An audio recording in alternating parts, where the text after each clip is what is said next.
This is a story about a beautiful princess named Sita and a peaceful prince named Rama, and how their love and bravery rescued a forest kingdom. The story begins long, long ago, when one day a king was praying in a field, and he noticed an infant, a tiny infant, nestled in the dirt. "A gift from the earth," he cried. "I shall name you Sita, after the furrow of earth I found you in." Sita grew up to be the king's beloved daughter and became a beautiful princess, as clever as she was kind. When it came time for Sita to marry, the king wanted only the worthiest husband for his daughter. So he decided to hold a contest. Only someone who can lift Shiva's great bow and string it may ask for my daughter's hand in marriage. The king knew that Shiva's bow was too heavy for ordinary mortals. It could only be lifted by someone pure of heart, like Sita, as she once lifted it herself when she was a child. On the day of the contest, it took 1,000 men just to carry the bow into the great hall. Many kings and princes tried their hand, but all failed. Sita looked on and sighed, unimpressed. She started to wonder if she'd ever marry. When she'd all but given up hope, a young prince named Rama arrived. He was late, and now it was the king's turn to be unimpressed. But Sita begged him to let him try. To everyone's surprise, Rama lifted the bow and strung it with ease. Ha! As he pulled the string back, the bow snapped in half, sending a thunderous boom into the sky. Rama looked up, uncertain of what it was. But destiny had spoken. Rama and Sita were married. And he rushed off to his kingdom, where he was soon to be named king. Rama was eager to show Sita the wonders of his kingdom and had just arrived at his splendid palace when Rama's father greeted him with terrible news. "Your stepmother has demanded that I banish you for 14 years into the forests so that your brother may take the throne. I promised her years ago I would grant her one wish if she asked, and this is what she has asked of me." Rama's father was in despair, as was Rama's stepbrother, who loved his brother Rama and was unhappy with his mother's demand. Rama bravely told them, "Do not worry. I do not seek the pleasures of power. It is more important that father keep his word." Sita's spirit was just as unbreakable. She knew Rama was worried about the dangers of the forest, but didn't want to show it. Sita held his hands and told him, "Have no fear. Time passes quickly, and we will face this together. Besides, I've always wanted to see the forests." Though it was not the honeymoon either of them had expected, Rama and Sita accepted their new adventure and journeyed deep into the forests. They saw many wonders and befriended many creatures. Birds with feathers like jewels, chattering monkeys, always bringing news. Brave bears, always curious and looking for adventure. At last, they met a wise sage named Agastya. He'd once lowered the mountains for the sun and the moon and had killed 2 demons by the time they met Rama and Sita. As soon as he saw Rama, he ran over with a bow and a quiver. "I've been waiting forever to give this to you." The bow and the quiver were both magnificently decorated, clearly made for a divine warrior. Rama reached for them immediately, but Sita held his hands back. Men with weapons usually go looking for battle. "We did not come here seeking glory." "Nor did I," said Agastya. "But demons do not love us. So we must always be ready to fight evil. And when that time comes, these may help." Rama turned to Sita. "I promise I will never seek violence if there is no need. You know I only pray for peace." Reassured that Rama's heart was in the right place, Sita relented, and Rama took the bow and the quiver in his arms. The sage had been right. The demons did not love us. And the time came when a wicked demon named Ravana was threatening the forests, growing more and more ruthless every day. He had 10 heads and 20 arms that lashed about like serpents, terrorizing anything that came into its path. His army of demon warriors prowled through the forests and spied on all the creatures. And one day, Ravana himself came slithering through the forest until he saw Sita.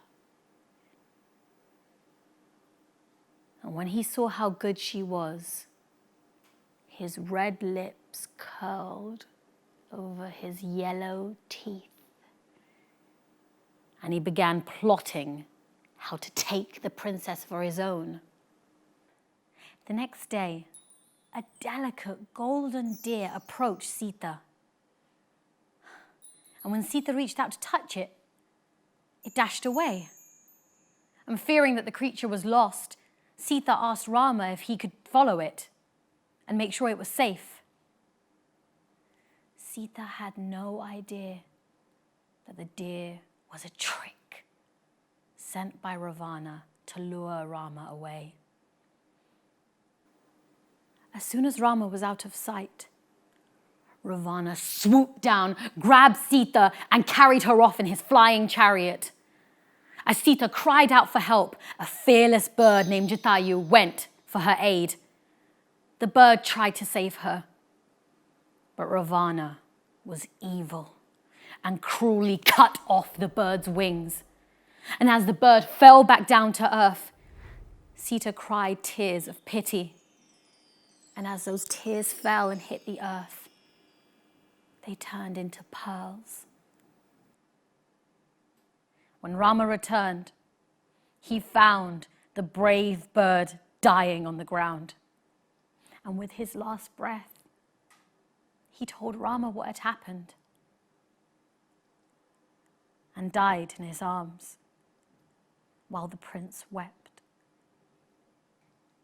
The forest creatures gathered around, stricken with grief. They vowed to help Rama rescue Sita and avenge the brave bird's death. Rama took his bow and his quiver in his hands, and together with the forest animals, they followed Sita's trail of tears to the edge of the sea,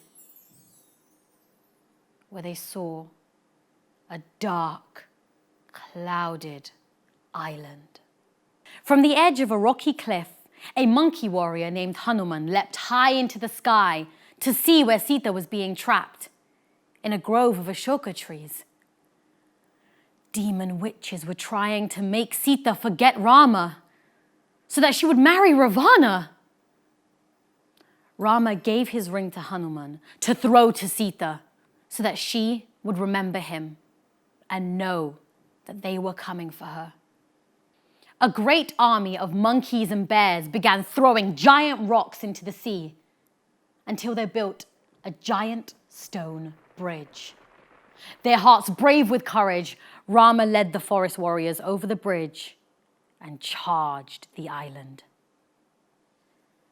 When Ravana saw them coming, 10 demon heads raised up with savage fury, and his terrible demon arms lashed without mercy. An evil army of demon warriors quickly descended, and a great, legendary battle began. Arrows pierced the air and swords clashed everywhere. Rama and his warriors fought bravely, but the battle raged on relentlessly for days and nights with no end in sight. Every time one of Ravana's heads was cut off, another would grow immediately in its place. And every time a demon warrior fell, 3 more would rise up with a vicious scream. The warrior creatures of the forest began losing hope. Rama saw them begin to fall. Each creature slain was like an arrow in his heart, and Ravana grew bigger and more terrifying, swelling with pride of his coming victory. Rama clung to the last precious pearls of Sita's tears. In the grove of Ashoka trees, Sita clung to Rama's ring and prayed for him and for peace. Rama forged ahead, and all around him demon fires blazed. Arrows flew like poisoned serpents.